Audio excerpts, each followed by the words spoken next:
할렐루야. 오늘 예배에 참여하신 모든 성도님들의 삶과 가정과 믿음의 기업 위에 하나님께서 부어주시는 놀라운 축복과 은혜가 함께 하시길 주님의 이름으로 축원합니다. 오늘 수요 치유의 신학의 제목은 참된 안식 가운데 임하는 치유입니다.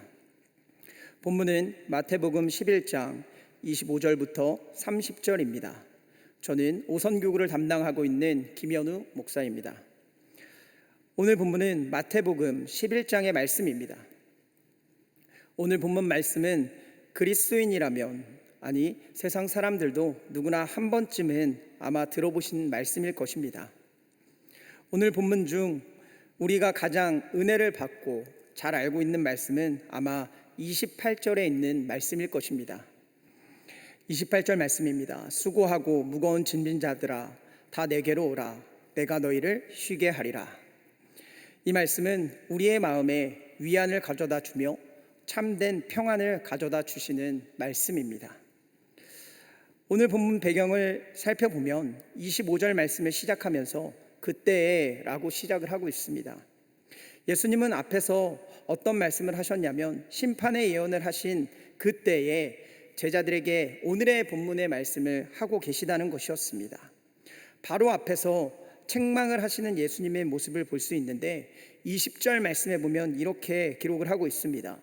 예수께서 권능을 가장 많이 행하신 고을들이 회개하지 아니하므로 그때에 책망하시되 라고 기록을 합니다.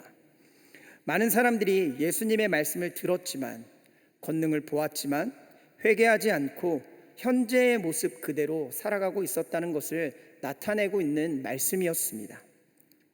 그 말씀을 가버나움 사람들의 완악함을 통해 비유하며 말씀을 하고 계신 것이었습니다. 소돔과 고모라처럼 저 땅들이 멸망할 것이라는 예수님의 선포였습니다. 심판을 받게 된다는 그런 의미가 있는 말씀입니다. 그러나 오늘 본문 25절 말씀 이후에는 그런 심판의 메시지 이후에 우리에게 희망과 소망을 주고 있음을 발견할 수가 있습니다. 우리가 믿고 있는 이 복음에는 양면성이 있습니다.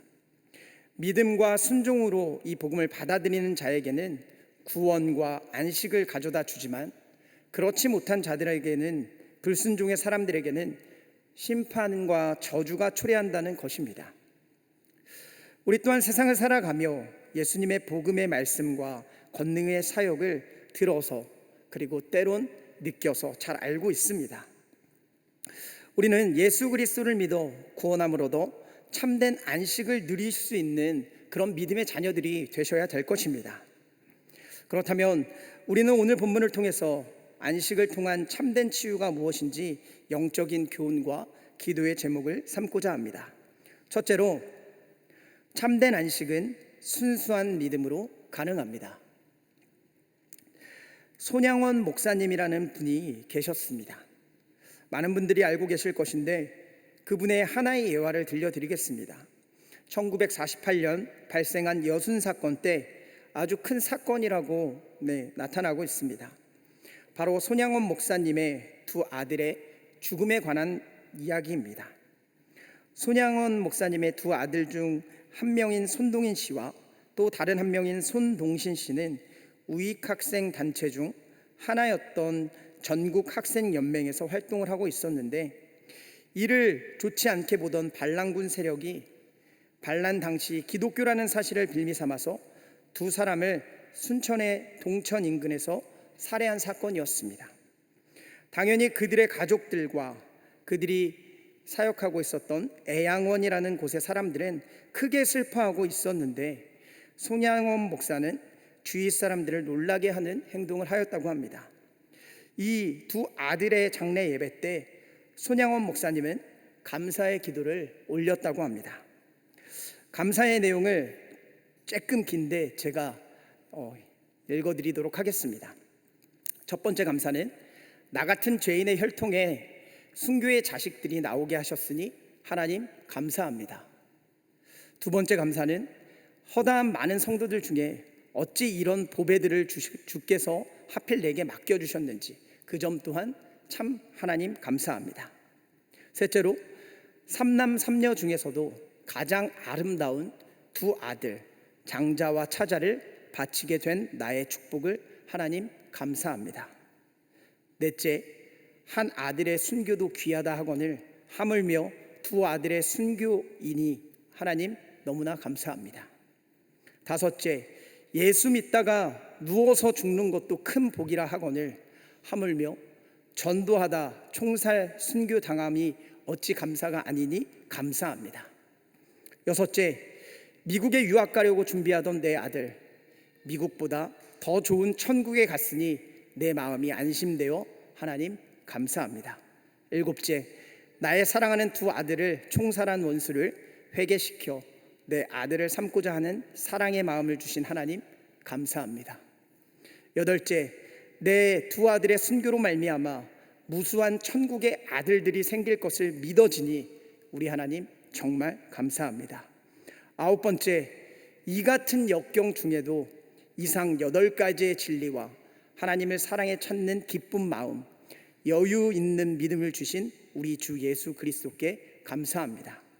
마지막 10번째, 이렇듯 과분한 축복을 누리게 된 것을 하나님 아버지 감사합니다.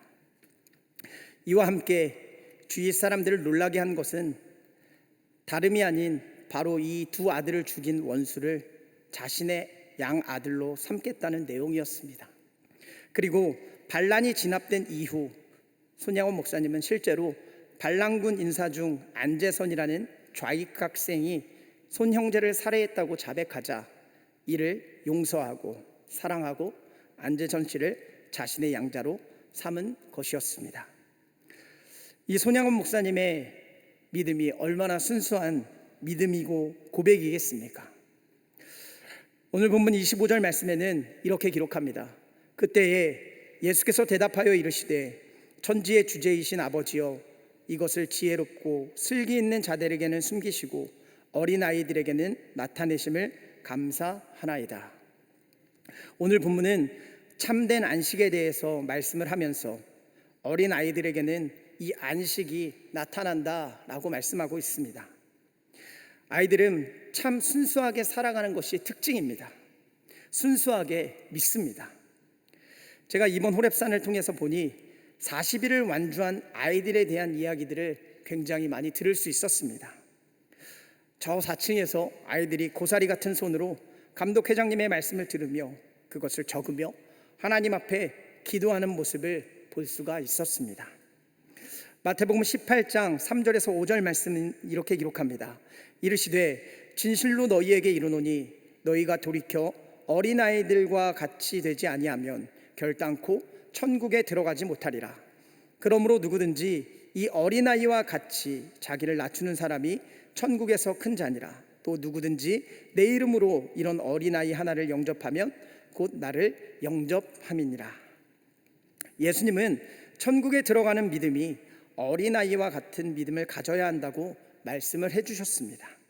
그런데 우리의 삶을 보면 어린아이와 같은 삶보다는 지혜로운 자 같은 삶을 살아가는 경우가 너무나 많습니다. 우리가 너무 분주하고 너무나 바쁘게 신앙생활을 하고 있다는 겁니다. 그래서 스스로 지혜롭다고 여기는 그런 교만함을 가질 수도 있을지 모르겠습니다.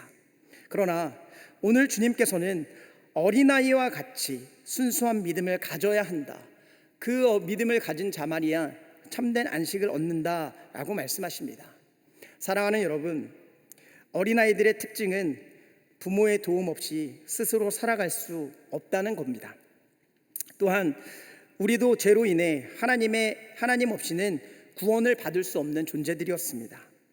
믿음은 나를 구원하시고 살려주신 하나님의 은혜를 전적으로 순수하게 믿는 것입니다. 어린아이들은 부모의 말에 절대적으로 순종하며 나아갑니다. 순수하게 하지 말라고 하면 하지 않고 하라고 하면 하는 모습을 볼 수 있는 것이 바로 어린아이들입니다. 그래서 오늘 본문에 예수님께서 그렇게 말씀하시는 겁니다. 참된 안식을 누릴 수 있는 천국에 가려면 우리는 어린아이처럼 믿음을 가져야 한다는 것이었습니다. 바로 순수한 믿음입니다. 우리의 분주함과 일상의 문제를 내려놓고 하나님을 바라보는 순수한 믿음을 가지고 참된 안식 가운데 들어가실 수 있는 사랑하는 광님의 권속들이 되시길 간절히 축원합니다. 두 번째는 우리 모두는 수고하고 무거운 짐을 진 자들이라는 겁니다. 벌써 7월이 끝나가고 있습니다. 이번 년은 조금 쉽게 살아야지라고 생각하셨던 분들이 있으실지도 모르겠습니다. 세상의 삶 가운데 이제는 조금 편하게 지내고 싶다라고 생각하신 분이 있으실지도 모르겠습니다. 우리가 호렙의 40일의 장정을 마치고 굉장히 영적으로 충만해졌습니다. 그리고 나서 지금 한 2주가 지난 삶을 살아가고 있습니다. 제가 질문을 하나 드려보겠습니다. 그런데 우리의 삶 가운데 여러분의 무거운 짐들은 다 벗겨지셨습니까? 저는 아닌 것 같습니다. 우리는 또한 다른 문제들로, 다른 고민으로, 다른 짐들로 아마 세상을 살아가고 계시는 분들이 여기에 많이 계실지도 모르겠습니다.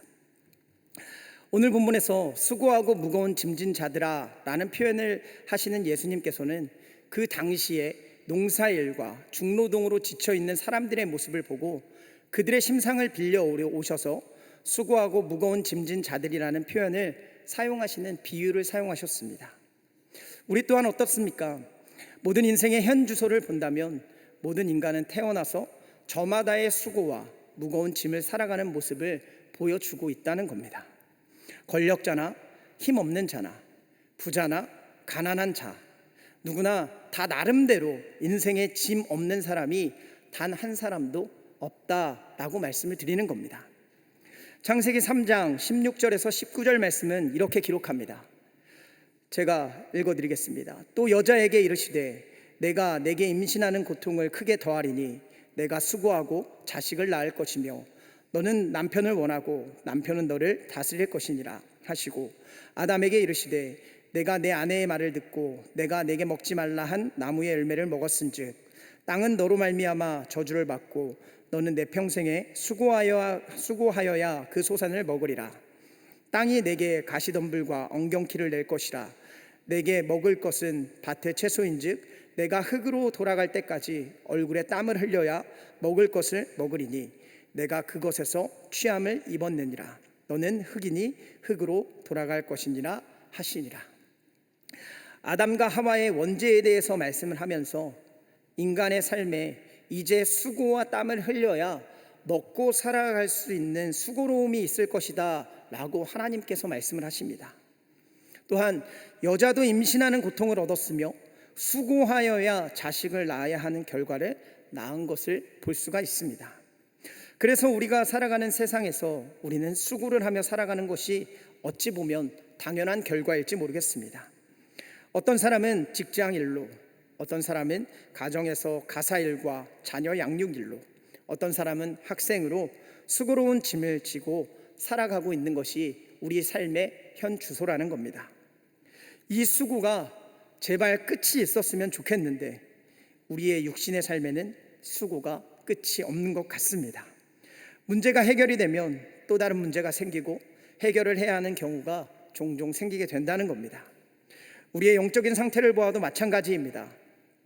호렙산 기도회를 하며 많은 기도의 응답을 받고 영적으로 충만하여졌는데 2주가 지난 우리의 모습을 보면 또 다른 기도의 제목이 있으며 또 다른 영적인 싸움을 수고롭게 하는 것이 바로 우리의 영적인 상태라는 겁니다.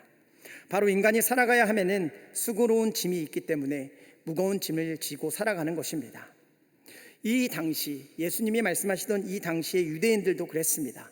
백성들도 마찬가지였습니다. 율법이라는 아주 무거운 짐 앞에 살아가던 사람들이었습니다. 그러니 예수님은 이제 순수한 믿음을 가지고 율법을 벗어버리라 라고 말씀을 하고 계셨던 것이었습니다. 영적인 자유함을 얻으라는 것이었습니다. 사랑하는 여러분, 시편 90편 10절 말씀에는 이렇게 기록합니다. 우리의 연수가 70이요 강건하면 80이라도 그 연수의 자랑은 수고와 슬픔뿐이요 신속히 가니 우리가 날아가느니이다. 우리의 연수는 수고와 슬픔뿐이라 라고 말씀을 합니다. 그렇기 때문에 이 생의 것에 묶여 살아가는 것이 아닌 참된 안식을 얻을 수 있는 예수 그리스도를 믿는 믿음으로 살아가야 하는 것입니다. 갓난 아이들은 수고로움이 없습니다. 왜냐하면 부모에게 모든 것을 맡기는 삶을 살아가기 때문에 그렇습니다. 지금 이곳에 예배하는 모든 광림의 권속들은 우리의 아버지 되시는 하나님께 모든 것을 맡겨 수고로움을 덜어내고 참된 안식을 얻으며 살아가실 수 있길 간절히 축원합니다. 끝으로 예수님께서 우리에게 쉼을 더하여 주십니다. 본문 28절 말씀입니다. 수고하고 무거운 짐진 자들아 다 내게로 오라. 내가 너희를 쉬게 하리라. 저는 이 말씀이 너무 좋아서 교회를 떠날 수가 없습니다. 세상 어느 곳에 가도 나를 이렇게 쉬게 받아주는 곳이 없다고 말씀을 드리는 겁니다. 살아 역사하시는 예수 그리스도가 있는 교회, 성전, 우리들에게 주어지는 특권이라는 말씀입니다.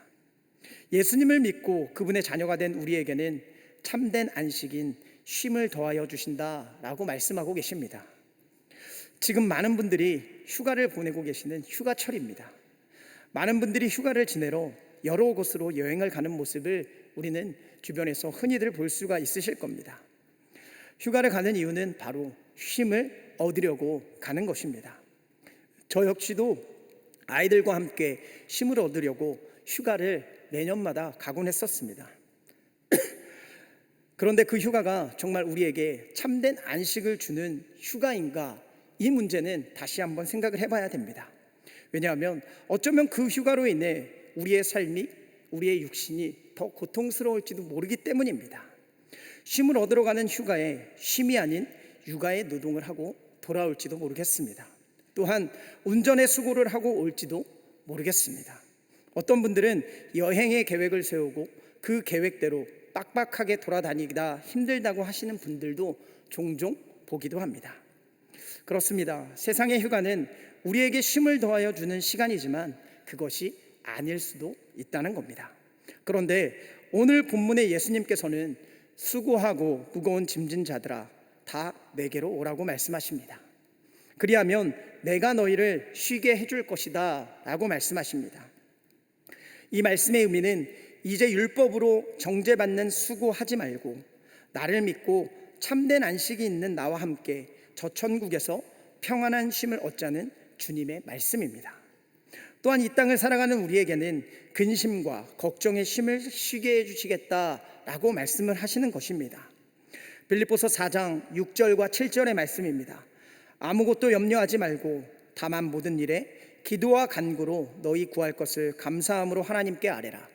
그리하면 모든 지각에 뛰어나신 하나님의 평강이 그리스도 예수 안에서 너희 마음과 생각을 지키시리라. 모든 것을 주님께 맡기면 우리가 가지고 있는 근심, 걱정, 인생을 사는 동안 따라오는 문제를 주님께서 해결해 주시겠다라고 말씀합니다. 맡기라는 것입니다. 그런데 이 맡기는 것이 우리에게는 너무나 어렵습니다. 그래서 오늘의 본문에 나의 멍에를 맨다라는 말에 걸리게 되는 것입니다. 멍에를 맨다는 것은 주인에게 나의 모든 것을 맡긴다는 의미이기 때문에 그렇습니다. 사랑하는 여러분, 많은 수고와 짐을 지고 살아가는 우리들의 인생입니다. 그러나 우리에게 오늘 주님은 말씀하여 주십니다. 수고하고 무거운 짐진 자들아 다 내게로 오라 라는 말씀입니다. 내가 쉬게 할 것이고 참된 안식과 천국을 더하여 주시겠다라고 말씀합니다. 주님께 맡기는 삶을 살아가시기를 바랍니다. 주님께서는 우리의 주인이 되어 주셔서 우리의 삶의 수고와 짐을 다 책임지겠다고 말씀하십니다.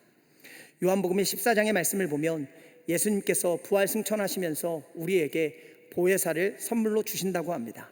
그리고는 세상이 줄 수 없는 참된 평강과 안식을 우리에게 더하여 주시겠다고 말씀하셨습니다. 주님을 주인으로 그분께 모든 것을 맡기면 주님께서 책임져 주시고 길을 열어주시고 참된 안식과 쉼을 얻을 수 있다는 것을 믿는 믿음을 가지고 살아가시는 사랑하는 광림의 권속들이 되시길 간절히 축원합니다. 기도하겠습니다. 사랑과 은혜가 풍성하신 하나님, 오늘도 생명의 말씀을 들으러 온 우리 광림의 권속들이 이 자리 가운데 모여 있게 하여 주심에 감사를 드립니다. 오늘 예수님의 참된 안식과 치유에 관한 말씀으로 우리에게 교훈을 주심에 또한 감사를 드립니다. 주님께 맡기는 삶이 될 수 있도록 인도하여 주시며 많은 세상의 근심과 걱정, 수고와 짐을 지고 살아가는 우리를 주인 되시는 예수님께서 쉼과 안식을 얻게 하여 주시옵소서. 믿음을 가지고 말씀을 들은 대로 살아갈 수 있도록 성령께서 함께하여 주실 줄 믿사오며 우리 주 예수 그리스도의 이름으로 기도드리옵나이다. 아멘.